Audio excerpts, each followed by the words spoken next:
Hello and welcome to the Ask the Industry podcast, episode 95. For those of you new to the show, I'm comedian Simon Caine, and this is the podcast where I interview the most influential people from the worlds of stand-up, comedy, radio, and today, the live circuit. Maureen Younger is the founder of My Comedy, but it was previously known as something else, and we get into why it was rebranded and what she took over and why in the episode. So I won't get into that too much. What you need to know for the intro is that she runs exclusively female-only comedy nights, and we get into gender in comedy, why female comedy nights and competitions exist, whether they still need to exist, the perception from the general public, her experiences with sexism on the circuit, both from comedians, promoters, and audiences, and why she continues to raise money for charities and do gigs that are 100% female lineups. I thought it was really interesting as a male comedian who obviously has never done a female-only lineup. I found a frank conversation about quotas and about promoting comedy nights that are not, I don't want to say they're not themed, but they are a specific type of comedy night. So it's not just here comes a comedy night, let's advertise that. It's here comes a comedy night of X, Y, and Z. Or in this case, here comes a lineup of all XX, if we're going to talk to them in terms of chromosomes. I think you'll get a lot out of this, even if you're a male comedian and you're never likely to do her night. I think it's a really interesting discussion and it's ripe for debate and a conversation that I think definitely needs to happen more. And I'm not talking about, by the way, the conversation of are women funny. I'm hoping anyone that listens to this isn't ever asking that question, because clearly, yes, they are. But I think the discussion of the history of women in comedy and the history of all women nights in comedy is very important to have. And I found this really interesting. So I won't say much more. All I'll say is if you're new here, please hit that subscribe button. If you're old here, please give us an honest review on iTunes. And either way, if you could join the Facebook group, that would be really appreciated. Happy New Year, everyone. Forgot to say that. Just realised it's New Year. Forgot about that. It's been over a week. It's already in the back of my mind. Happy New Year. Hope you had a wonderful time. Hope the gigs over the Christmas period with Christmas parties was not too horrible. Before I forget, our first ever day of panels is coming up on the 17th of February. It's from midday till 5 p.m. and it's at the Bill Murray in Angel. It's specifically for people who are doing their first hour at the Edinburgh Festival or who are looking at going up and doing their first show at the Edinburgh Festival. Personally, I think a lot of people are going to get a lot out of this, and it's going to provide a lot of answers and debunk a lot of myths. Come down with your questions. There'll be 3 panels. There'll be one that includes a bunch of venue owners where you can ask them stuff about how they run, how they operate, how to know what room to pick with them, how to avoid pitfalls that they've seen people make time and time again. I'm also going to have one with a bunch of PRs, which allow you to ask them exactly what they do for you, exactly what they won't do for you, exactly when to approach them, how to approach them, what not to do, all the stuff that you're used to with this podcast, but you can ask your own questions directly. And in between every panel, there'll be time to mingle and chat. It's in the Bill Murray in Angel in London. I'm sorry if you're abroad. I can't help the location of where I live, but as I said, it will be recorded. If you buy a ticket, you'll get a free copy of that recording. If you're a patron, you'll also get a free copy of that recording. If you want to buy a copy of that recording, it'll be on sale a few months after the day itself, so please do keep an eye out for that. Tickets are £20. There's a link in the show notes, and I'm doing it as a profit share for me and all the guests, which means that they can have a bit of money to cover their expenses like travel and food and all that stuff. They're basically doing it because they believe in this podcast, they believe in the event, and they believe that this is a good thing to have a dialogue with people. The Bill Murray and the Angel team are really supportive as well, and I actually have plans, assuming this one goes well, to do the same thing again, but for the TV industry, where I'll have a panel of TV commissioners, a panel of independent producers, and a panel of people who freelance in the industry who have worked in it for more than, say, 20 years to come down and talk about their job and talk about how you as a writer or a producer or a comedian can break into whatever area you want to. So if you want to support me, you want this to go well, please spread the word. Please tell a friend. If you can't make it, please tell someone who can. That'd be really helpful. That'd be really appreciated. The event is taking up a lot of my time and it's a lot of effort, but I think it's worth doing because long term this is going to be something that I'd like to carry on doing more of, where we all get a chance to network and talk in a safe and comfortable and lovely environment where it's not really as pressured as normal networking. I hate networking. I want to say that up front. For me, networking is really stressful. So I like being able to just talk to people in an environment where we know why we're there, but we're not like pressured into feeling like we have to talk or that I have this, it's just a nicer environment I'm trying to cultivate for people who want to quote unquote network. So if you want to come, it's the 17th of February. It's from midday to 5 p.m. If you have a look on the Facebook event, it'll tell you when the panels are. So if you only want to come to one or two of them, you can. And in between them, there'll be a gap of half an hour, 40 minutes, whatever, where you can talk to people individually, learn about them a bit more, and talk to the people that you'll be working with, hopefully, for all of August, say next year, but also going forward. I personally work with the same people over and over and over again because I know they're decent people. I know they're amazing to work with, and I know they're not going to screw me over. So look at this as not a short-term thing if you want. That's all I'm going to say on that event. But do check out the link in the description. It's got a Facebook event and a ticket link. But for now, without any more delays, this is Maureen Younger. So basically I run a gig called My Comedy, and originally they were called Laughing Cows London and Laughing Cows Birmingham, and I basically stood in as the resident MC, and then I started running the nights, and then they just became My Nights, so now they're called My Comedy, and been running them since 2009. I originally was a standing MC because the regular MC couldn't come to the London gig, and I ended up doing half the opening set, MCing, and also being the closing act because the headline act didn't turn up. And it went on from there, basically. It sounds like you're the most qualified to do all of it. It was funny. It was one of those nights when, in comedy, it just worked. Everything worked. And I had a lot of material to hand because I was going up to Edinburgh. So it was just a fluke that it all went really well. And I had no interest really in running nights, but then they were going to close them, and the Birmingham night didn't run. I set that up, but they were going to close the London night. I said, don't close the London night. I'll just keep it going, and been doing that since 2009. Was it an all-female lineup before? Yeah, I mean the original person behind Laughing Cows is Hazel O'Keefe, and it's very different now. But when she set Laughing Cows up, it was set up because she had a discussion with the promoter why there was only one woman on the stage, which in those days was the case. And the guy went, we can't have more than one woman. We couldn't take that risk, and she was so annoyed at that. She thought, right, I'm going to run an all-female comedy night. But it has changed now in the last couple of years. I've been on quite big bills where, there's only one white male comic on the bill, which that would never have happened when I first started 12 years ago. So that was really a reaction to what was then the situation. And there's a very famous comic. So he was a BME act. That's it, the politically correct term. He was a BME act, and he did ask once why he was never on stage with a woman, and they said, well, we can't have more than one speciality act on the bill. So it's a serious wow. He was seriously told that, and that used to be the case, and now it's not, thank goodness. So that was why Laughing Cows was already set up. Obviously the situation has changed now considerably, particularly in the last couple of years, for the better.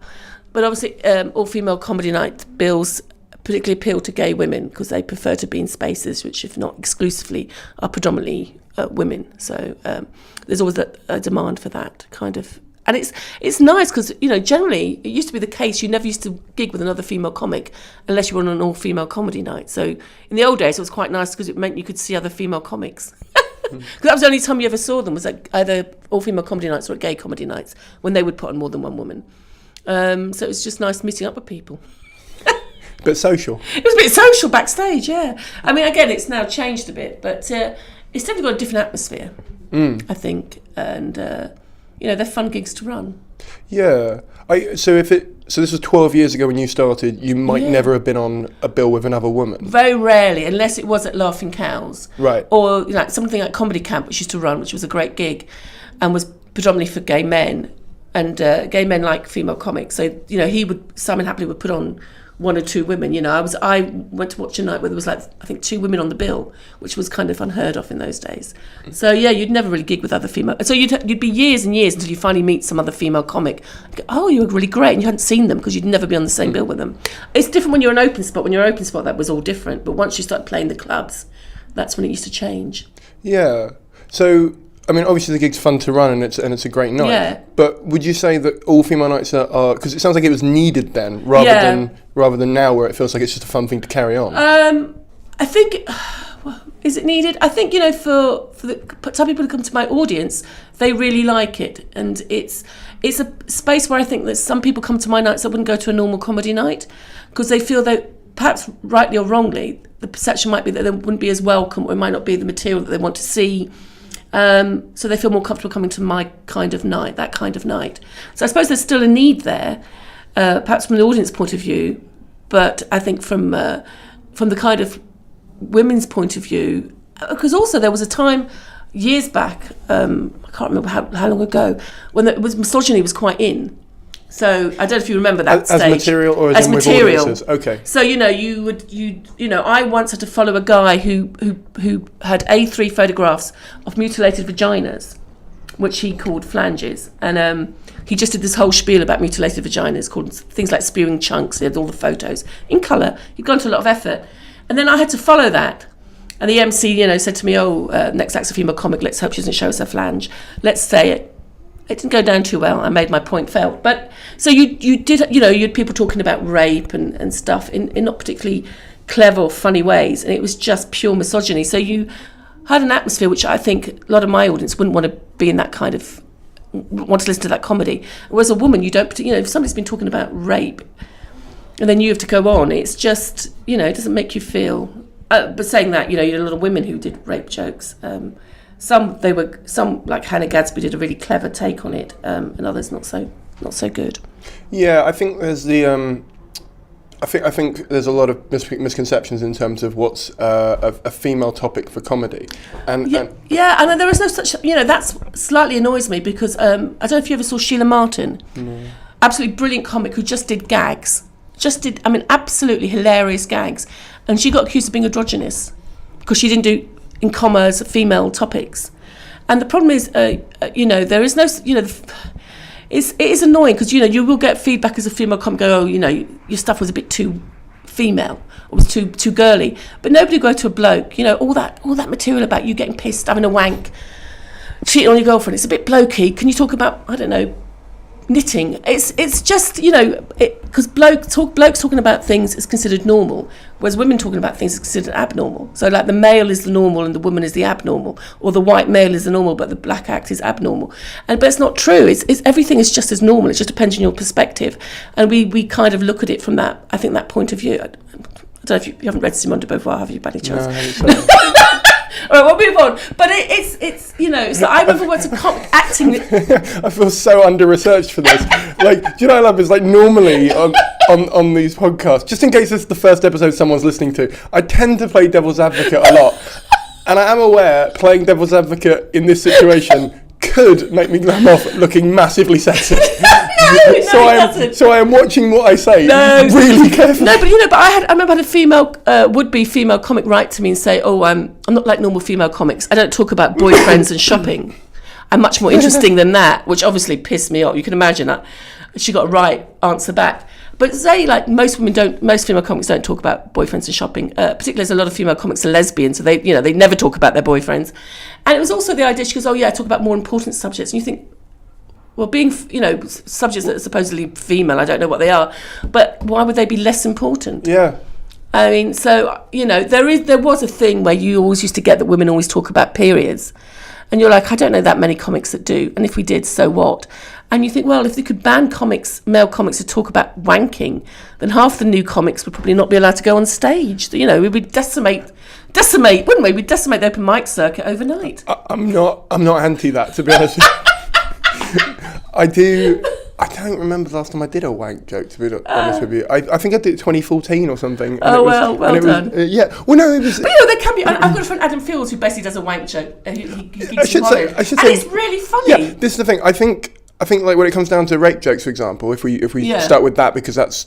and again, I'm sorry if it's triggering to anyone listening, because that wasn't the way this conversation was going to start. I think if you do it in an intelligent way and you're punching up, then it's fine. And I think as a male comedian, it's very hard to punch up with a rape joke because I'm essentially in the privileged position of not being in the hierarchy of what patriarchy says. Yeah. That sort of area. Yeah. So for women to do rape jokes, I tend to find them funnier than men. You see, the thing is, Hannah Gadsby had a really clever joke, but she's one of the best comedians around, so, I mean, that goes without saying. What I used to get annoyed, you used to get female comics who, the rape joke would be that they got raped and they didn't mind. And I used to get really annoyed about that, because you think, well, that's not true. That doesn't... they thought they were being, I think, cutting edge, but you think people have been saying that about rape for centuries, so you're not being cutting edge, you're just buying into this kind of thing, or stranger rape and all this. And so it was just kind of propagating the type of myths about rape anyway. It wasn't really saying anything clever about it, and that really annoyed me. And then of course once Bridget Christie, who's a brilliant comic, won her show and feminism became fashionable, you had female comics who'd been doing misogynist rape jokes, suddenly they were avid feminists, and you're like, well, you weren't 3 years ago, love. And so that, I've joked about that with other female comics, that suddenly, they kind of forget the kind of jokes they were doing, and now they're suddenly all feminists, because Bridget is great. I mean, I don't think you can't doubt her feminist credentials at all. And I saw her and I admire her, because doing political jokes is really hard, which is why I don't do them. And I avoid them completely. And she's really good at making something like feminism really funny. I agree with you. Well, here's the thing. I think, who was it? It was Sally Holloway. I think that was the book. Sally Ann Holloway. Yeah, Sally Holloway, yes. Holloway, yeah. She wrote a book about topical comedy. Yes. That I read, that I really liked. The only reason I didn't like it was...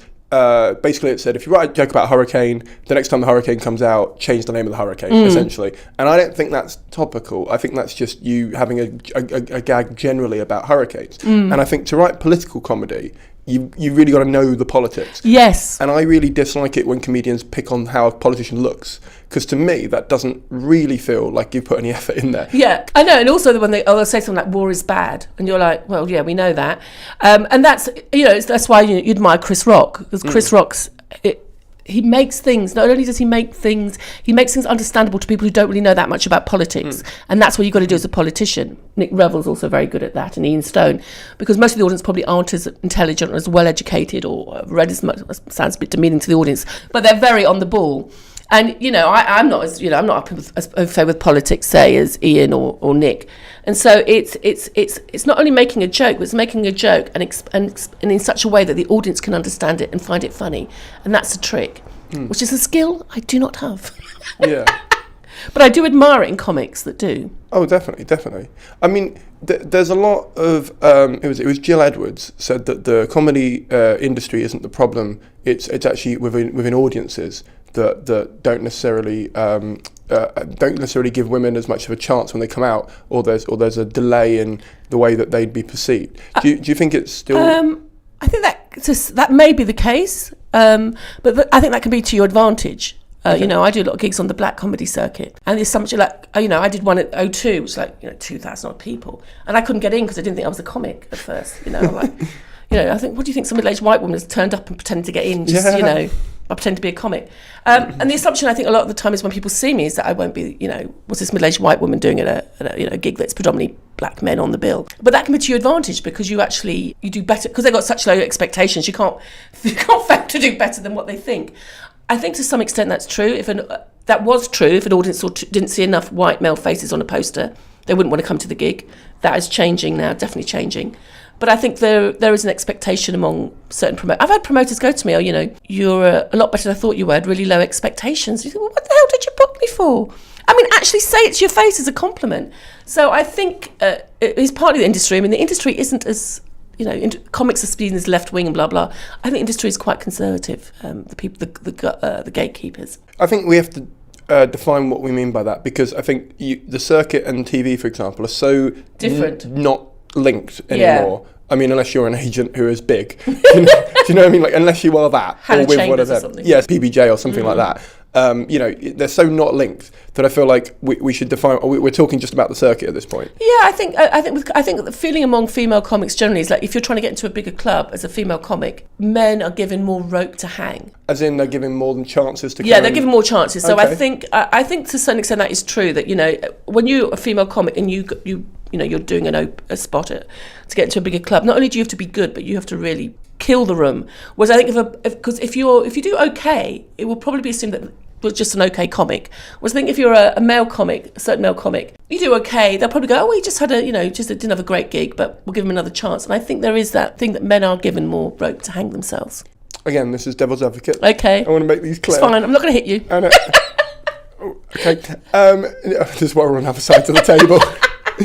Okay, so I'm very aware. I've got a podcast coming out with someone who's like quite big on the black circuit, and I'm quite worried about doing the same thing. Where, like, I bring them on and like just it's okay. So if I looked at it from a strictly business point of view, and you would as well because you run a night, and obviously it's a profitable night. As a business, you kind of need to cater to your own audience. Yeah, sure. And your audience, for example, would have a bit of a problem, or maybe not a problem, but would be a bit jarred if, like, for example, you booked me on it for some reason. Could you see why, if, for example, you were a booker who had historically only booked one female and they were used to that might be why they are slower to adjust? And I understand completely that. I understand that point of view. Yeah. I mean, the whole point of I disagree with it. I want to make that No, but I don't know whether you should disagree. I think, the whole point of promoting a night is you want to make money. There's no point putting on a very, bill where you've got women, perhaps a black act on, whatever, and nobody comes to the show. That's pointless. And I can understand why promoters did that,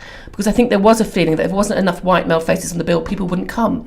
And you want to sell bums on seats. So that makes perfect sense. I mean, I did a gig somewhere up north, real working class, I'd say UKIP area, I won't mention it. And I was on the bill, a really great comic, loved her, Barpaga was on the bill. I think it was basically women and people of colour, and not one person turned up to that gig. It was the first night, and they really did need to have white men on that bill to get people in the door. That's what they needed. And it's not right, but if you're a promoter, you have to think on the bottom line. So no, I don't have a problem. I understand why promoters would do that. I specifically avoid booking gigs on days that I know there's a football match on. Yeah, that sounds makes sense. Yeah. Even if it's a paid thing, or even if it's down the road from me, I'm like, you know what, I will stay. I don't like football. It's not I'm staying in to watch it. FA Cup or something. Yeah. It's not worth it. Do you ever research gigs and go, you know what, that area was heavily UKIP, and it's their first gig, I might not do it? Oh, no, I don't research gigs that much. I'm far too lazy for that. I'm far too lazy to be that. No. I mean, there are gigs when you turn up and you're like, oh, I should really have a proper job, or you wish you had done research. I mean, I got told anyway. I got misled. I got told the gig was somewhere and it was somewhere else. And then once I went there, you could just tell, and you were like, oh, this is not going to work. So no is the answer. I probably should. Do you believe in quotas then on TV? Like where they say one woman should be on every panel show. I'd like it to be a situation where it's not even an issue. Right. I mean, they are making more of an effort. You can tell they're making more of an effort to put women on and, BME comics on, which I think is good. I don't know about quotas, because I don't think any female comic or any BME comic wants to be on a show because they filled a quota. They want to be on there because they're good, and that's why they want to be on there. I mean, I wouldn't want to be picked because, they've got to tick a box. I want to be on there because they think I'm funny enough. Because for me, it always strikes as more insulting than complimentary to just even have the quota, because it sort of implies we wouldn't have booked it you know what I mean? Well, I think they probably wouldn't. That's the problem. Or they would have booked the same acts. There's... Yeah, I mean, but then there's that thing of there are certain people who are very good at panel shows. Yeah. And for example, Holly Walsh, if we're going to name a female comedian, I think she's amazing on panel shows, right? But there are certain people who are just not good on panel shows, and I'm not going to name those. But also, I suppose it depends on experience, isn't it? It depends how if you've been doing it a lot of times. It's like anything. It's like stand up. You get better the more. Hopefully, you get better the more you do.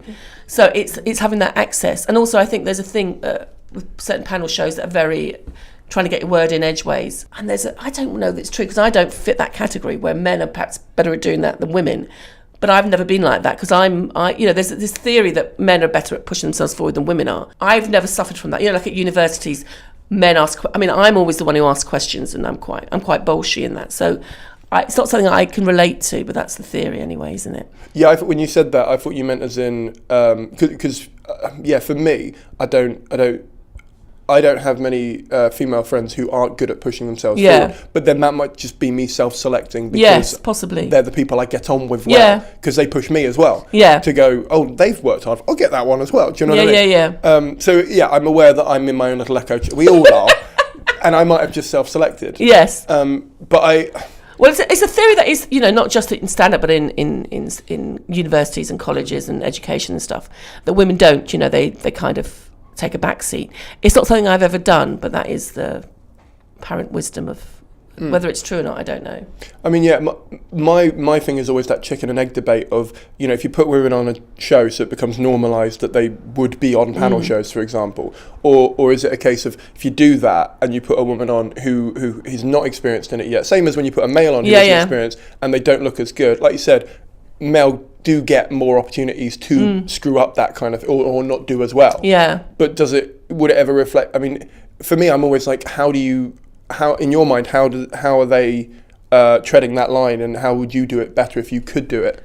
Oh yes, I should do it. Book myself. I mean, I don't know. if you were booking it, kind of thing. If you were booking it, or if you were setting that up. Just watch a lot of comics, because but also with male comics, there's lots of male comics out there that don't get on TV who are amazing. You know, I recently saw Roger Monkhouse, saw Paul Thorne, Ian Moore, and you look at them and you think, I mean, I'm looking at them going, my God, they're fantastic. But I don't think I don't know whether they're, I can't remember them being on panel shows. And you know, Ian Stone is a fantastic comic. He recently had a TV thing. So it's not necessarily for men. It's not even necessarily all the, it's not like the cream always ends up on TV. Oh no. There's a lot of good comics on TV, you know, Mickey Flanagan, Lee Mack, you know, to name just two. But I think it's just going out there and seeing more comics, because they tend to use the same people again and again, as you know, because I suppose it's easy. I mean, all promoters do that. I mean, I do that myself. You know, if I've got a gig to book, there's certain comics I'll go to first because I know they're good, I know they'll turn up, and I like them. Yeah, and when you say you like them, you mean you like them as a person, or you like their material, or both? Both. I mean, I find them funny, and also I like them. And at the end of the day, if you're doing a gig, particularly if you've got to be in a car for 3 hours, you want somebody that you like, not somebody you want to throw out in the motorway, do you? No matter how funny they are, at the end of the day, you want somebody who's not a knobhead. Yes. Forget the gender. Don't be a knobhead. Don't be a knobhead. It's always a good idea. I think that's... Do you know what I love is... I think this will be near episode 100 or just over, right? And maybe over 3/4 of them, at some point, someone's gone, just don't be a knobhead. But you'd be surprised. No, I wouldn't. I've done this long enough. There's a lot just like, you know, some people, and you're like, you are serious? And, you know, it's at the end of the day, if you're going to choose between two comics, you know, they're both as funny as each other, you're going to go for the one who's not the knobhead. Do you know what I love is like when someone is personally a knobhead, not like as in professionally in a gig or in a car or whatever, just does something like knobheady in life. Okay. Or like, say for example, you know, you were like, oh, let's just have a coffee or something. Yeah. And they're just a knobhead, and you're like, this still counts. Like, just because we're not in a car. But do you know what's really weird? It's like the people that are usually really successful and are really nice, generally. Yeah. The ones that really at the top, meet them, are generally really nice people. That fills me with a lot of, not confidence, it fills me with a lot of, what's the word? Nice feelings, right. Do you know what I mean? Because, reassurance. Yeah, the amount of pricks I've been meeting, like not recently, but just in the last sort of year, I'm just like, oh, please don't. Are they bitter then? Are they bitter? A couple of them have been really bitter. Yes, and that's a danger when you do comedy. One of them's only been going like 3 years, and they're really bitter. Up. And I'm like, what do you mean you've been overlooked? Like, oh my God. I mean, like, do not, right, can I just say there is nothing worse when you hear like somebody's been going 6 months, you can't believe why they're not on live at Apollo. You're just like, oh, for God's sake. One comic was moaning because she phoned up the Comedy Store and she couldn't get a 5-minute open spot. They wanted to do the Gong Show, and I went, oh, how long have you been going? She went, a year. And I went, well, that's why.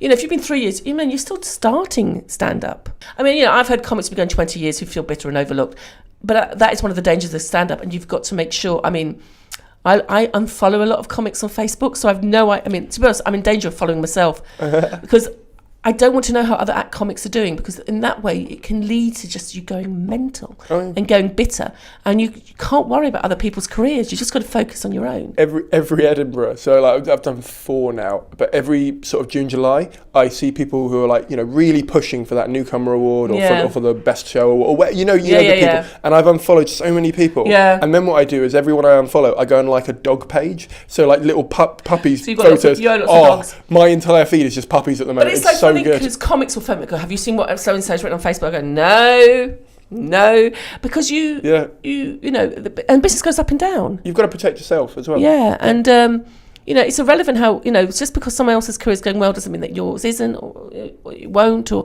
you know, careers fluctuate as well. And, you know, people can be the flavour of the month. We've all seen that, where the flavour of the month for 6 months in the industry.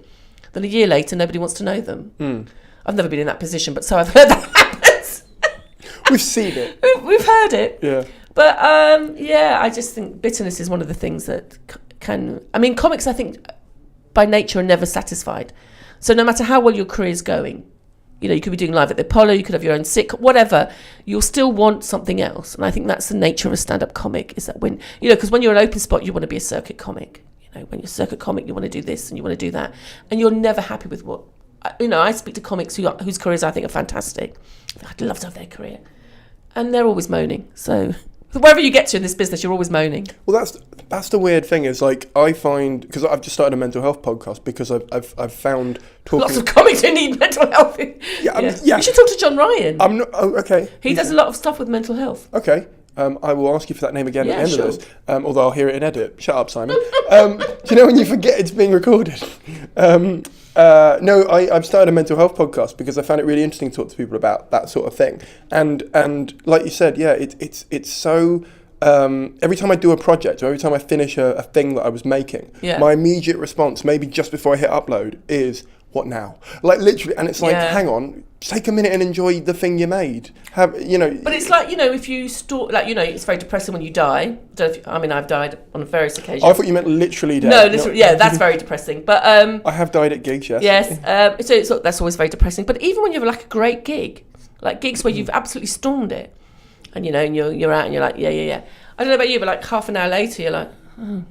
It can actually be quite even more depressing after a good, you know, when you've stormed it, because you're just like, all that adrenaline, you know, everybody thinks you're brilliant, and then, you know, you're on the bus going to get a kebab, in my case probably, you know, and watching 24-hour news or watching Netflix or something, or Amazon. Yeah, you see, the news would be the depressing thing in that, not that. I have watched the 24-hour news, but you know, that was before Netflix and Amazon, but and it can be just as depressing. So I think as a stand-up comic, you've got that thing where you've got that adrenaline, and then it's like, okay. You know, I presume athletes have the same thing, but they put in more effort probably. Well, I don't know about you. So the thing I've noticed is, so if I've got a gig tonight, for example, I will book things in tomorrow, like in the mid-morning, because I don't want to just be wallowing if it went bad, and also I don't want to just be sleeping in. But then if it goes really well, I get home and I'm like, I have to go to bed immediately because otherwise I won't get up in time. See, I can't get to. You can't get to bed immediately. I can't get to bed immediately after gigs. I've got a lot of melatonin at home. What's melatonin? It's the it's basically the hormone in your body that regulates sleep. So I've got it to regulate my. People use it for traveling a lot. So I've got it. You can't buy it in this country. I got it when I was in America last. Let's hope the drug authorities aren't listeing to this. No, I can't. I should have told you were in France yesterday. You could have got yourself some. I probably could have done. France, yeah. I can't sleep, so I have a terrible sleeping pattern, like a lot of comics. Yeah. So I'm always up till 2, 3 in the morning, even when I'm not gigging. Yeah, I'll be up to 3, 4 in the morning, and then I'll go to bed. I'm naturally awake at night, though. I've always been like that. Yes, so am I. And then I sleep during the afternoon, and then the whole day's gone, and then I'm like, I shouldn't have really done that. Well, no, I normally have like an hour nap if I haven't got work. So normally I have writing work during the day or whatever. But if I don't have that, I'll normally try and nap for an hour, and then I'm fine, and I can just get by about 4 or 5 hours sleep during the day. I can sleep for hours during the day. Okay. I love afternoon naps. I can't sleep in the day. I don't know what it is. Although my current room doesn't have blinds, so I've kind of got used to sleeping with light on my face. Well, the thing is, I read a lot. So I've read about 30 books this year. So I'm reading. So I'll read in bed. And I'll think, I'll just have a little, just shut my eyes for a minute, and then 3 hours later I wake up. So the rule is not to read in bed. I think that's the rule. Yeah, I think that's the rule. I think that's what we've got from this podcast. You learn nothing else. Don't read in bed. When it comes to so. Most gigs have their own sort of unique progression ladder or their own unique hierarchy of where you can get booked. Where say I'm a female comedian, right, and I'm trying to apply to do your gigs. Yeah. Where would I? First of all, what are the mistakes people make when they're applying? And second of all, where would you put me to start me off on that? Well, generally, if I haven't seen anybody, I give them a 5-minute open spot, simply because my audience can freak out audiences because it's predominantly women, which is unusual, and it's predominantly gay. And so you get people flustering for some reason. So they'll say things like to my audience, I dabbled at being a lesbian once. And I'm thinking, oh, don't say that, for goodness sake. That's not, they just freak out. Or they'll pretend that they watch gay porn. It's like, women don't watch gay porn. I can imagine men might watch, women getting it. Straight women don't do that. And so they kind of freak out. Or they'll do stuff, particularly with new comics, they'll do gross out material about heterosexual sex. And you're like, well, this is never going to work. And you're like, so I generally, if I haven't seen people, I give them 5 minutes for that reason, because it can be quite painful. Do you brief them before they go on what porn people do? Usually go don't do gross out material because it really won't go down well, and you tend to be ignored. So, you know, I remember saying this, don't do gross out material, because it was in fashion among comics, young female comics at one point, to just do really gross out material. So, like, you know, most of my women, the women in my audience are older as well, you know, we've been there, done, we're not interested. And it's like, so I said, don't do gross out material. Of course, people ignore you. I remember one act, she was on first, she did gross out material, nothing. She came on stage, she went, well, that didn't work. And I was like, yes, that's why I told you not to do it. But, you know, people won't be told. So, and also, I warn them, because when you're new, you only have a few minutes of material. Yeah. So you can't really adapt to situations. So I warn them so they've got time to adapt. And then generally they don't. And so you sit there going, well, I did tell you, but never mind. And then, and how many times, so say I did well at the 5 minutes. If you do well, like Mercedes Spencer, I don't know if you've seen that act. It's a character act, very good act. She came in as an open spot. She did 5 minutes. She was great. So I gave her another, I think, 5 minutes or something. And she did different material as well, which comics, you know, people do different jokes when they come back. And so then I gave her 10 minutes and whatever. And now she headlines the night. So yeah, there is. It just depends if you see somebody who's very good. Like recently, I saw somebody good who I won't mention, but she was out of all the new acts, she was definitely the best. And then I gave her a 10-minute spot, which didn't go that well. But you know, these things happen. But you know, Lindsay Santoro, I think she did her third ever gig at mine. Absolutely ripped it. And she's a very nice, lovely woman to work with. And so I started booking her basically on one spot because she was so good. She's just naturally funny. And she's doing quite well now. And I book her for lots of things. Because she's really funny. She's really likeable on stage. She's different. She's a really nice person to work with. What? So say I'd now gone to your gig. I've done the 5. I've not listened. I've died. Yeah. How many chances would you give? Especially would you wait like a year and a half and be like, you need to develop another 5? There's only 2 shows where I put real newcomers in. So if they want to do the next one, do the next one. I mean, you know, I remember one woman who actually got because I send briefing notes because I know as a comic I really hate it when I don't know where I'm going. So I send really detailed I even tell them which road to get down from the Strand, whatever. This girl rang me up and went, I don't know where the gig is. I said, well, it's, you know, and you think, well, it's not Narnia, is it? It's on the web. You could find it, and I've given you the information. And then it's on Charing Cross Road. I went, it's up Charing Cross Road, and she was at Charing Cross Station. She went, well, which way's up? And I was like, well, I mean, seriously, you're at the bottom of the road. You can only go one way. And she was all right. It wasn't great. And then she wrote to me, said, I'd like to come back with a view to paid work. And I thought, no.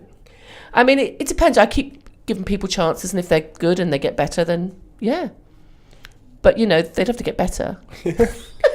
I mean, you know, I'm not going to just book you because you're a woman. I have to book you because I think you're good and my audience will like you. Because it's a small gig, and you know, small gigs, it's a lot of regular audience.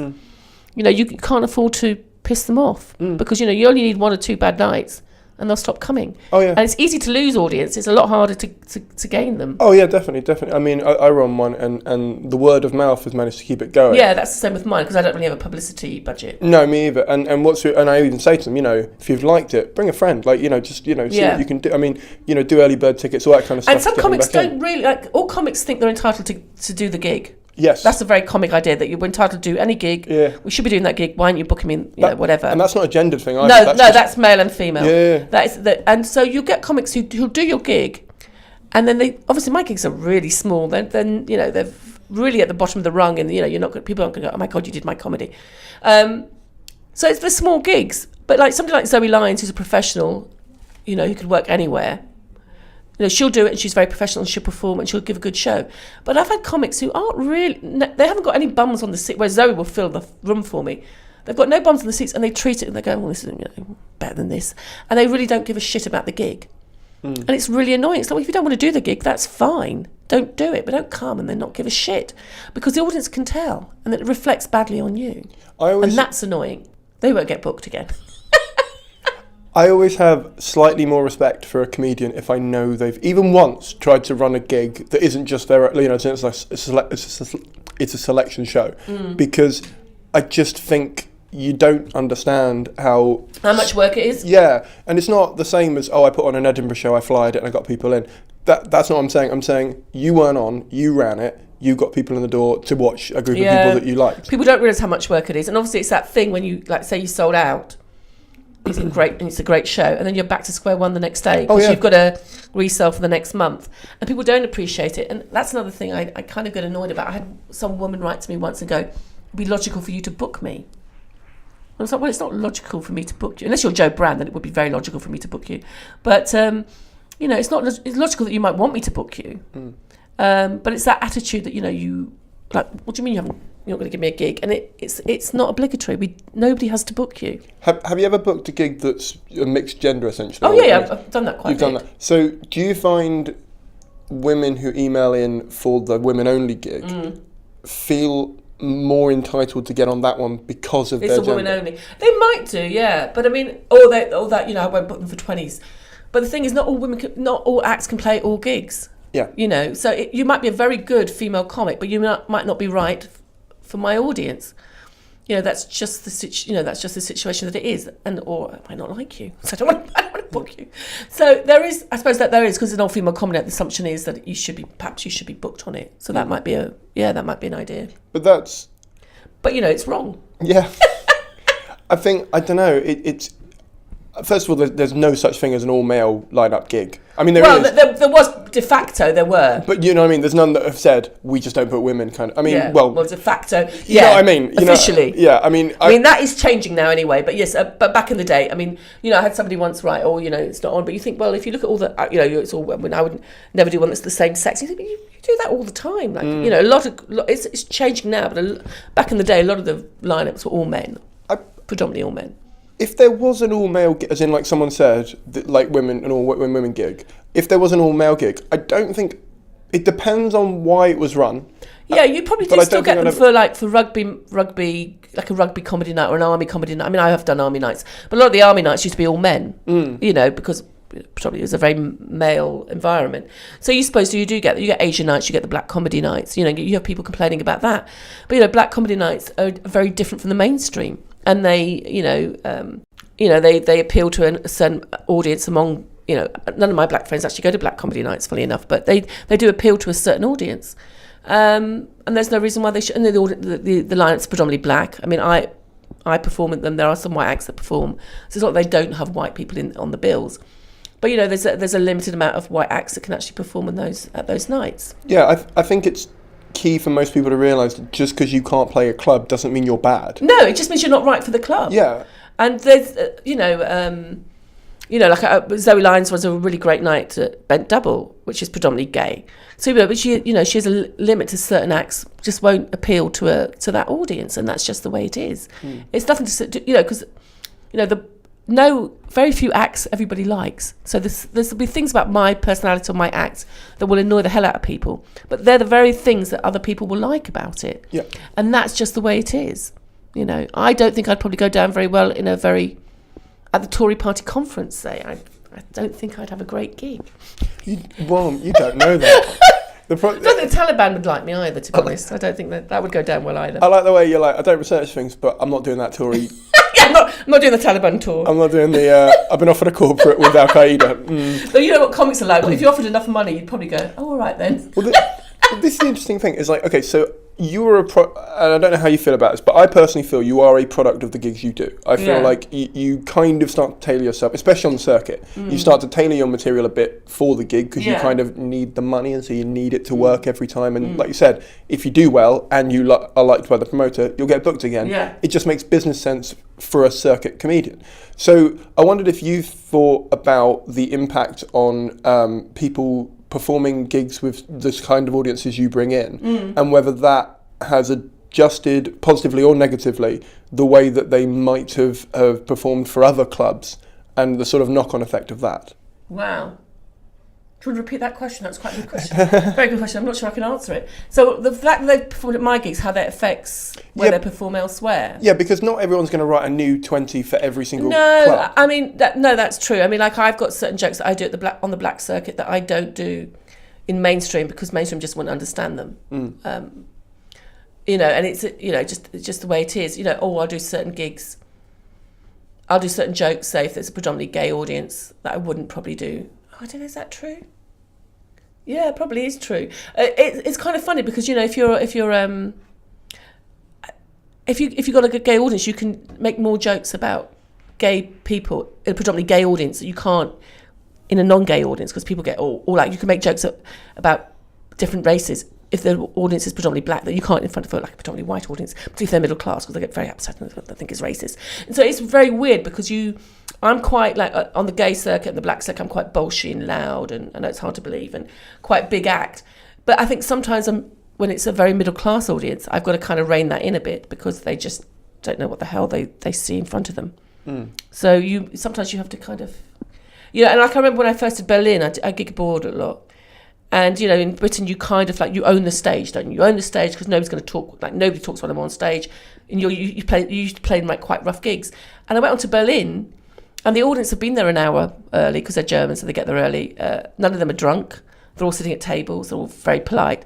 And I went to be really aggressive, like not aggressive, but to take control of the stage. I thought, I don't really need to do that, because you didn't have that vibe, because nobody's going to get pissed. It's...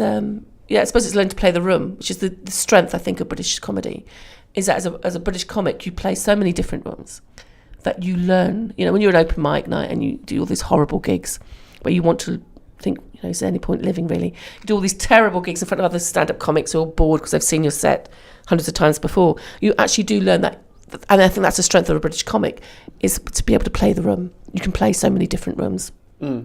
The only thing that annoys me about that is when a comedian says, I want to be able to play every room. And you're like, you'll never get booked for every room, so what's the point? No, obviously, I think if you can play as many different rooms as possible. Yeah. I've done Christian nights, I've done really rough gigs in Manchester, Liverpool, gay nights. I do the urban comedy circuit. The more you can play, the more money you can make. But yeah, you're not going to be right for every gig. And that's just the way it is. Yeah. When so like you said it was quite, you didn't say it like this, but you said it's basically quite communal, and it's quite nice to meet other female comedians and to socialise in a way that you might not have been able to do on other gigs when they weren't booking them. Do you ever think that, and again, devil's advocate, I've got to keep making, It's fine. Do you ever think that that is having, because for example there's now a whole a Women in Comedy Festival. Yep. There's a bursary. Which is run by Hazel Keith. There was a bursary for women this year for Edinburgh. I don't know if you saw that. I might look it up. Yeah, the 99 Club, it was talking, they gave, I think it was £500 to the winner to like put towards their Edinburgh show and stuff like that. Do you ever find that kind of thing might lead to a bit of a split between the genders of going, well, hang on, how come they're getting that treatment? Yeah, exactly. Do you know, it is weird, because I've heard, I know things are changing, because I've had white male comics complain about how difficult it is for, like, I remember the first guy who told me this was hilarious, because I thought he was joking. It's really difficult if you're a white male middle class comic, and I laughed because I thought he was joking, and he was deadly serious. And I remember another white male comic going, we're not all the same, which is true, not all the same. But women had that for this. I had the thing that women we do all the same material, we're all the same, and you're like, you've got to be kidding me, because I run all female nights. I would have split my wrists if that being the case. So I think the things are changing, and things are, and I think that kind of, I suppose it's called, that kind of assumption that if you're white and male, that these doors are going to open. That is kind of changing. And that people don't like that, I can understand. I've had lots of comics moan that it's not fair, and not lots, I've had a few moan and that it's all they don't really like it, and it's not fair, and it should be based on talent, which is true. It should be based on talent, but I think it does miff people. Yes. Well, but we kind of, I think women comics and BME comics just think, well, welcome to our world, mate. Can I just say, though, I think the biggest supporters of female comics are male comics, good male comics, because I think most comics are snobs. So most comics are attracted to good comedy, and comics don't really give a shit who's saying, whether it's a man or a woman. And so if you're a good comic, male comics, good ones who aren't that good get very insecure around good female comics. But good male comics are probably the most supportive people of female comics, because they want you to do well because they like your comedy. So I would say I've always had great support from good comics. I've been patronised by mediocre ones, but all the really good comics, like the comics you look at and you think, you're bloody great, they're all very supportive. Here's the thing. So if I'm at a gig and someone, gender doesn't matter, is on stage and says, something that's amazing. I do have that moment where I go, oh, fuck you. But then a second later I go, I'm going to tell them how good that was. Yeah. I don't, I can't imagine being in a situation where, I would be like, do you know what I mean? Like, it doesn't make any sense why you wouldn't want that person to write something even better. Because for me, it's. I was talking to Robin Ince about this a little while ago. For me and him, it's both imagination envy. Like, I couldn't have written that. Do you know? See, I love it when I hear a joke. I think, I wish I'd written that. Yeah. Like Angie McAvoy, who doesn't do comedy anymore, who was a brilliant comic, great MC, great joke writer. She's wrote a couple of jokes where I was sitting there going. Because they like when you say them, you think, oh yeah, that's so. It seems so obvious once they've said them. I so wish I'd written that. So wish I'd written that. And I love hearing that when you see jokes where you just think, because as a comic, you're trying to figure out what the punchline is, aren't you? Yeah. And then which is terrible, but you're like going, no. And then when they do something that's so left field, and you're like, oh, that is brilliant. Like, I love Lee Mack. I love watching Lee Mack because he's so quick. I love Would I Lie to You? It's the only panel show I watch. I don't watch any of the other panel shows, to be fair. But he's just fantastic because I'd love to be as quick as him. It's just like, say something and he's got a joke like that. Do you, the Women in Comedy Festival, what are your thoughts and feelings on having a specific festival for female comedians? Is that a result of, I assume you know Hazel quite well. Yeah. As a result, is that a result of, women not getting booked in other festivals or just needing... I don't know. I don't really know. I think Hazel just wanted to promote women, and it's a very good idea. I did one gig there. It was like not my own show, but it was like it was like the final show for the first year. And so it's a way, I think, of promoting women, and it just gets publicity. But then the assumption is, look, there's misogyny in the world, misogyny in comedy. The danger is you can't always assume that you're not getting that gig or you're not getting on because it's misogynist. It could be other reasons. Yeah. And I think the danger is then to assume that, I haven't got on TV because it's misogyny. It might be because you're not that well known, or you're not that well established, or you're not that funny. It's not, and I think the danger is if you always assume it's misogyny, or if you always assume it's your race, the danger is then it's a kind of self-fulfilling prophecy. Yeah. And somebody wrote to me recently. They couldn't get their show into a theatre, and they wanted me to write a piece about how misogynist the theatre is. And I was thinking, well, which I refused, because also nobody knows who that person was, and it might not be because you're a woman. It's because they want bums on seats. Nobody knows who you are. If it was Caitlin Moran saying, look, I want to do a show, or Bridget Christie, or Shazia Mirza, Zoe Lyne, or Sarah Millican. They wouldn't have rejected Sarah Millican because they know they could sell out like that. And so it's like, it might not be because you're a woman. It might be because nobody knows who you are. And so that's a danger and I think often you get with some female comics, it's the ones who aren't that great who seem to complain the most about misogyny. And it's like, that might not be the reason why you're not getting on. Oh, yeah. It's not always to do with the fact that you're a woman. It's to do with you've got to come up with the goods. Because the one thing about comedy, unlike, say, the music businesses, you could be young, you can be pretty, you can be attractive. You might not be able to sing. You can still have a singing career, right? We know examples of that. In comedy, you have to be funny. No one's going to give you 20 minutes at the Comedy Store because you look pretty. That is never, well, perhaps the Don's changed, but that's never going to happen. Or at the Glee, or Banana Cabaret, wherever is your club of choice to stand, you have to be funny. Yeah. And I think sometimes, there is misogyny. Of course there is. It's part and parcel. Women are misogynist. It's a part and parcel of, I've seen male comics be misogynist and women are laughing. Either they're not aware or that it's that, I think that's the kind of thing in society that women kind of join in because they feel like they're safe by doing so. That's another topic. But, it's not always misogyny, and your career isn't getting anywhere, or it's not getting as far as you'd like it. I think it's like when men say, I'm in the friend zone. I'm like, no, you're in that because you believe that's do you know what I mean? Like, do you not see that that's a self-fulfilling?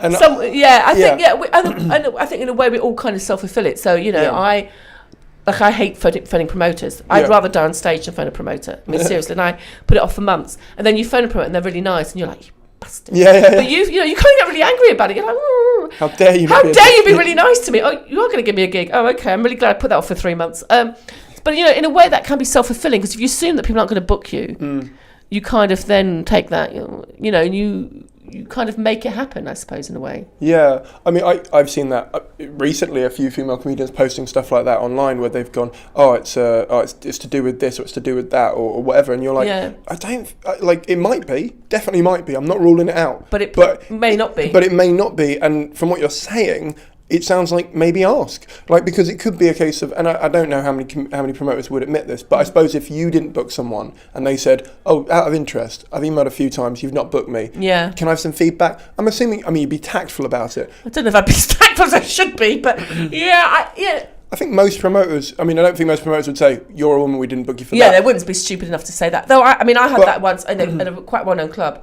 where I asked, I'd done really well and blah, blah, blah, and I said, can I get paid work? And they went, we booked 6 women, 3 of them aren't funny, so we can't book any more. And you're like... Is that really the way that works? Yeah, I was like, okay, fine. Well, then don't book one of the 3 that aren't funny, then book me. But anyway, that didn't happen. Well, that was the most famous thing.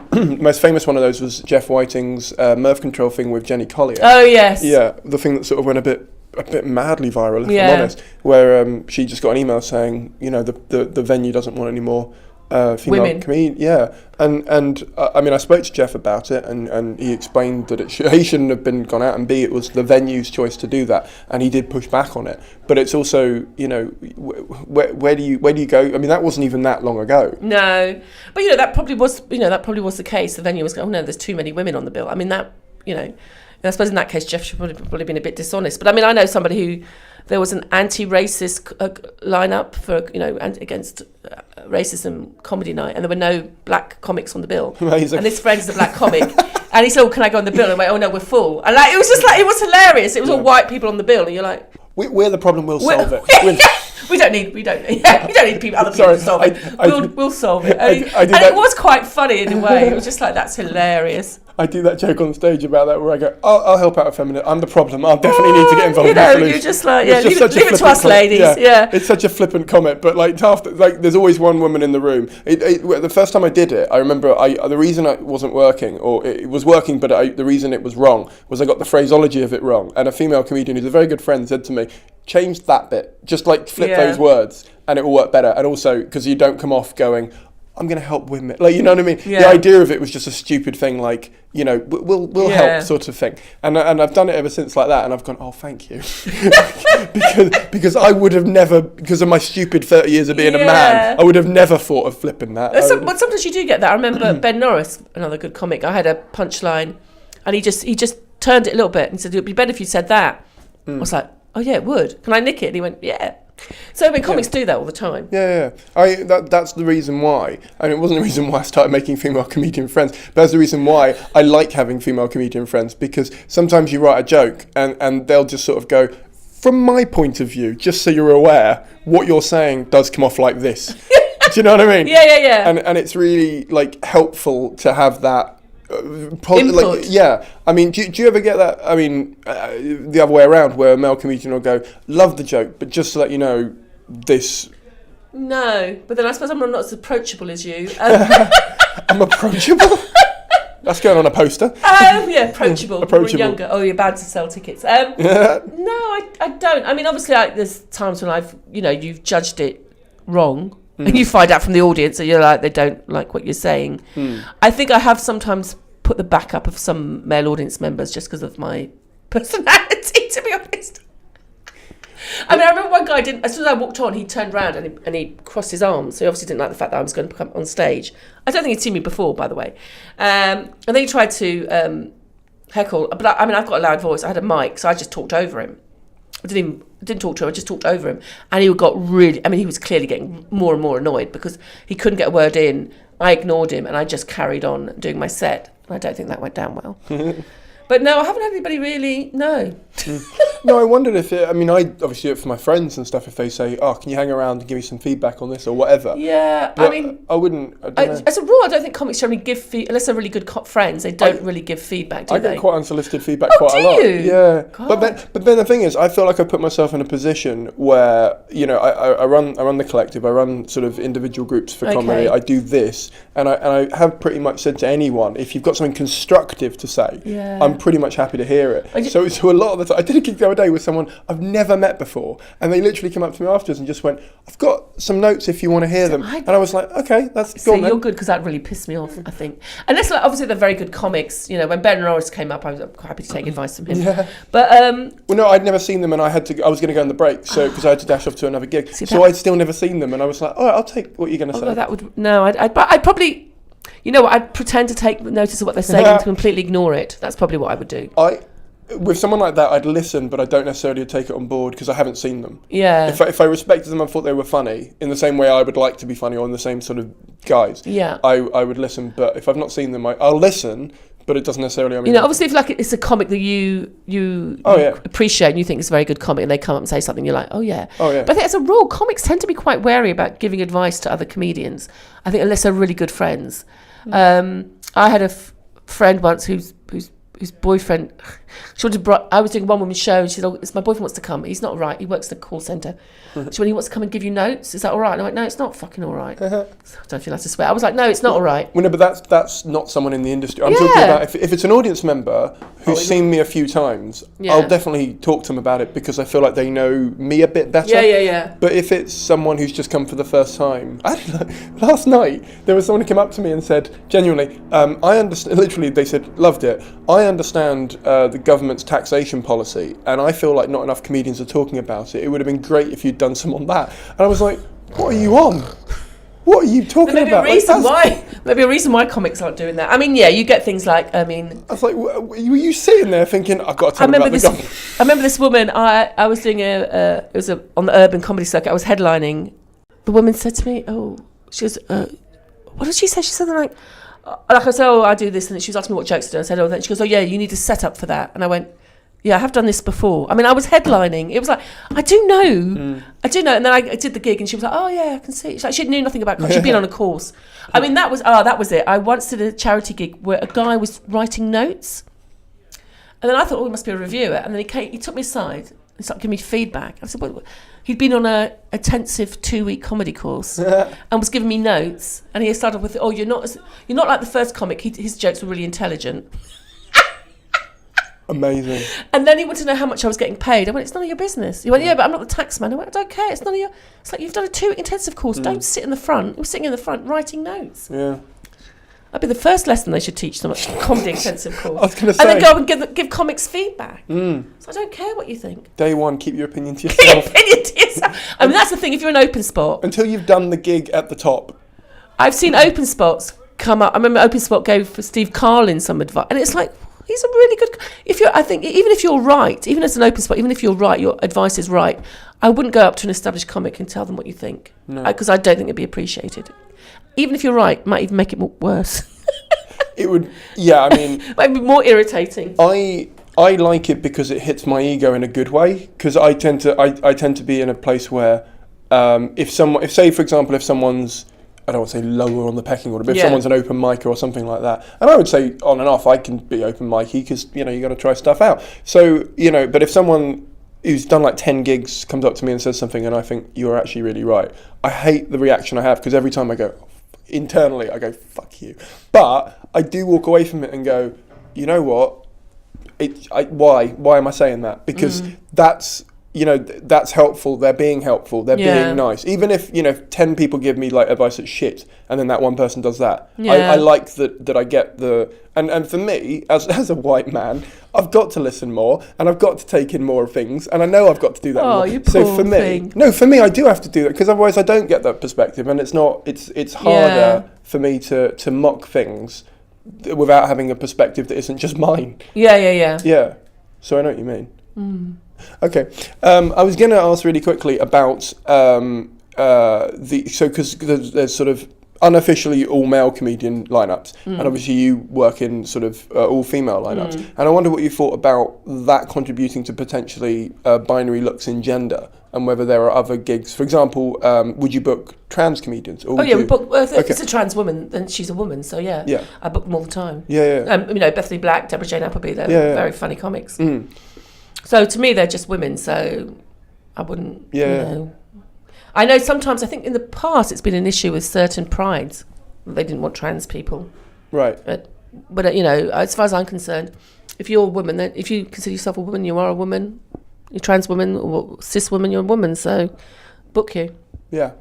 That's not an issue. Do you know of any non-binary gigs, for example, or like people that book? Are there any non-binary comics? I think there are a couple, but not a massive. Well, you wouldn't be able to make a monthly night out of it, would you?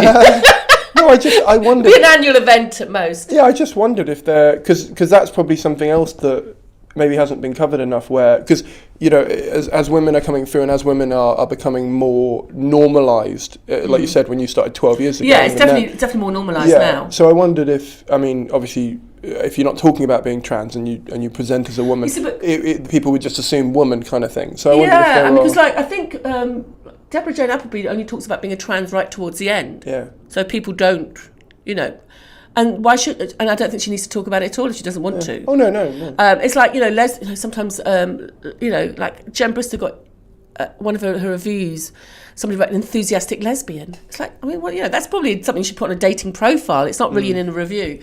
And why should she talk about being lesbian, or why should black comics talk about being black? I mean, you should be able to talk about whatever you like. I think.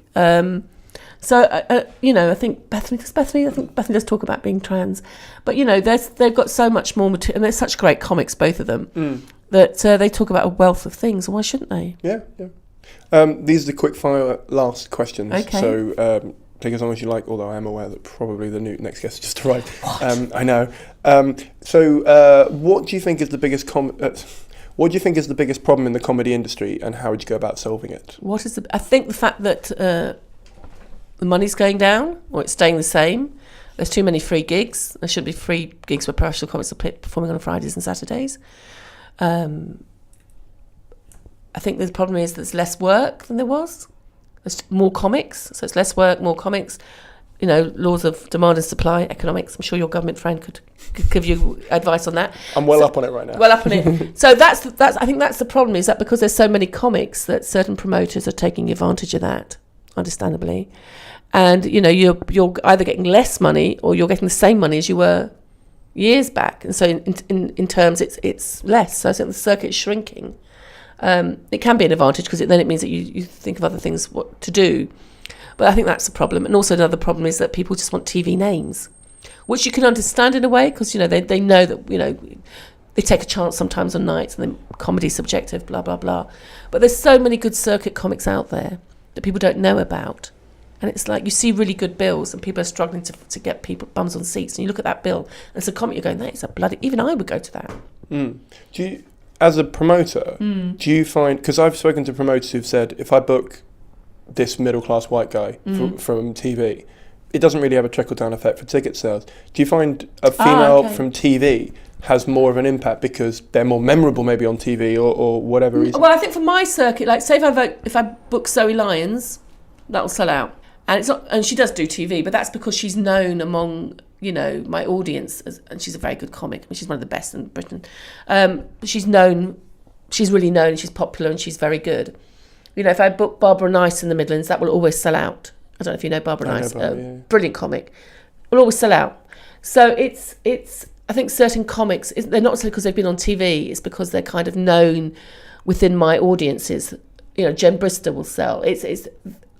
And Jen Brister hasn't been on TV yet. She should be. She's brilliant. She's one of the best, I think, in the country. But she's also a friend, but she's also very good. I'm not just saying that because she's a friend of mine. But I think it's certain comics are popular among my audience, and so they will go to that. And I think you can't really run a night based on famous names because it's just not. You just can't do that every week or every month. It just isn't. People have got to buy into the night. They've got to like the night and buy into the night, and that's a difficult thing, particularly if you're starting up now. But it is hard. If you had one bit of advice that you could go back and give yourself when you first started in comedy, what would it be? It would be to gig more and write more. I made the mistake. I think a lot of comics do. When you first start, you're always slightly deluded. You think you're better than you are, aren't you? And then you get to about 2 years and you go, oh, I'm not actually as good as I think I am. And then you either get better, stay the same, or leave. And I think, I got to the stage where I had like a really good 15 minutes as an open spot. So I thought I was fantastic. And I stopped writing. And I think it is, you just got to carry on, keep on writing and turning over your material. That's what I like about Jen Brister. She turns over her material. It's frightening how quickly she turns over her material. And it's all good. It's really annoying. So yeah, gig more and write more. Keep on writing. Great. All right. Well, thank you very much for coming on. Thank you. Cheers. That was Maureen. I love that. I thought that was honestly so interesting. I've obviously listened to it over in the edit and in the proof listen and stuff, and I hope everyone got as much out of that as I did. For me, I found that really eye-opening. I've actually got a quite big comedian who does the black circuit quite a lot coming on to have a discussion about that as well, because obviously that's another type of gig that I haven't done, although black gigs do take on white comedians as well, so I could do it, I just haven't yet. So that'll be an interesting discussion from my point of view, but also hopefully from your point of view. If you enjoyed this, please do tweet Maureen and say thank you very much for giving up her time and for being so readily honest with her answers and her experiences. You can find her links in the show notes. Also, if you'd like to tweet me and say thanks, I'm in the show notes as well. I'm This Made Me Cool. Thank you very much for listening, everyone. I really appreciate this. As always, if you would like to give us a review in iTunes, it would be greatly appreciated. If you don't want to do that, but you want to help out, please share the podcast with someone that you think will get some value out of it. If you don't want to do that, please join the Facebook group. It's the best place to ask the guest questions before they come on, so you can ask them anything that you're interested in through my mouthpiece. If you've got some money to spare, please do consider giving me a donation via PayPal or Patreon. No donation is too big or too small. I know Christmas just happened, but it was also my birthday in December, so if you fancy giving me a late birthday present or a very, very early birthday present, if you're thinking about it for this year, I would really appreciate that. No donations too small or too big. I would really, honestly, your donations keep this thing going. So if you've got some money, please do donate. Thank you very much for listening. Thank you very much for subscribing. And thank you very much for donating if you do. Oh, before I go, I am doing some tour dates at the end of January that are the last couple of ones that I'm doing for the current show, which is Laughter is the Best Placebo. I've got one in Dundee and I've got one in Aberdeen. Dundee is on the 27th and the Aberdeen one's on the 28th. If you are in the area or you're able to get to that area, please come. All the details are on my website or in the show notes. Before I forget, our first ever day of panels is coming up on the 17th of February. It's from midday till 5 p.m. and it's at the Bill Murray in Angel. It's specifically for people who are doing their first hour at the Edinburgh Festival or who are looking at going up and doing their first show at the Edinburgh Festival. Personally, I think a lot of people are going to get a lot out of this, and it's going to provide a lot of answers and debunk a lot of myths. Come down with your questions. There'll be 3 panels. There'll be one that includes a bunch of venue owners where you can ask them stuff about how they run, how they operate, how to know what room to pick with them, how to avoid pitfalls that they've seen people make time and time and time again. I'm also going to have one with a bunch of PRs, which allow you to ask them exactly what they do for you, exactly what they won't do for you, exactly when to approach them, how to approach them, what not to do, all the stuff that you're used to with this podcast, but you can ask your own questions directly. And in between every panel, there'll be time to mingle and chat. It's in the Bill Murray in Angel in London. I'm sorry if you're abroad. I can't help the location of where I live, but as I said, it will be recorded. If you buy a ticket, you'll get a free copy of that recording. If you're a patron, you'll also get a free copy of that recording. If you want to buy a copy of that recording, it'll be on sale a few months after the day itself, so please do keep an eye out for that. Tickets are £20. There's a link in the show notes, and I'm doing it as a profit share for me and all the guests, which means that they can have a bit of money to cover their expenses like travel and food and all that stuff. They're basically doing it because they believe in this podcast, they believe in the event, and they believe that this is a good thing to have a dialogue with people. The Bill Murray and the Angel team are really supportive as well, and I actually have plans, assuming this one goes well, to do the same thing again, but for the TV industry, where I'll have a panel of TV commissioners, a panel of independent producers, and a panel of people who freelance in the industry who have worked in it for more than, say, 20 years to come down and talk about their job and talk about how you as a writer or a producer or a comedian can break into whatever area you want to. So if you want to support me, you want this to go well, please spread the word. Please tell a friend. If you can't make it, please tell someone who can. That'd be really helpful. That'd be really appreciated. The event is taking up a lot of my time and it's a lot of effort, but I think it's worth doing because long term this is going to be something that I'd like to carry on doing more of, where we all get a chance to network and talk in a safe and comfortable and lovely environment where it's not really as pressured as normal networking. I hate networking. I want to say that up front. For me, networking is really stressful. So I like being able to just talk to people in an environment where we know why we're there, but we're not like pressured into feeling like we have to talk or that I have this, it's just a nicer environment I'm trying to cultivate for people who want to quote unquote network. So if you want to come, it's the 17th of February. It's from midday to 5 p.m. If you have a look on the Facebook event, it'll tell you when the panels are. So if you only want to come to one or two of them, you can. And in between them, there'll be a gap of half an hour, 40 minutes, whatever, where you can talk to people individually, learn about them a bit more, and talk to the people that you'll be working with, hopefully, for all of August, say next year, but also going forward. I personally work with the same people over and over and over again because I know they're decent people. I know they're amazing to work with, and I know they're not going to screw me over. So look at this as not a short-term thing if you want. That's all I'm going to say on that event. But do check out the link in the description. It's got a Facebook event and a ticket link. The Ask the Industry podcast is a Fruit That Got in Gravity's Way production for the internet. All elements were created by me, comedian Simon Caine. I will see you all in about 14 days' time. Bye.